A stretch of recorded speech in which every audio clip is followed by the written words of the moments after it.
Salve, salve galera, tudo beleza com vocês? Bem-vindos a mais um vídeo no canal.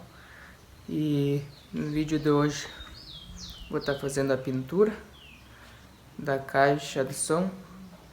No vídeo anterior fiz a montagem da caixa. E no vídeo de hoje vou estar fazendo a pintura da caixa com tinta emborrachada, rolo de poliéster e essa tinta aqui, ó, emborrachamento. Fazendo a pintura dessa caixa aqui. E é o adulto, como é que ficou a caixa. Estou utilizando essa bandeja, pincel,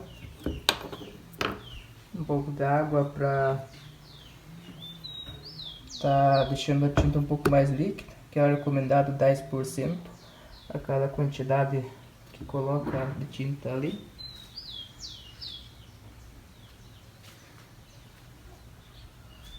Para quem não viu o projetinho do zero, galera, volta os vídeos anterior no canal, tá tudo postado. O vídeo também top. E é isso, galera, vai acompanhando aí como vai ser a pintura da caixa de som.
para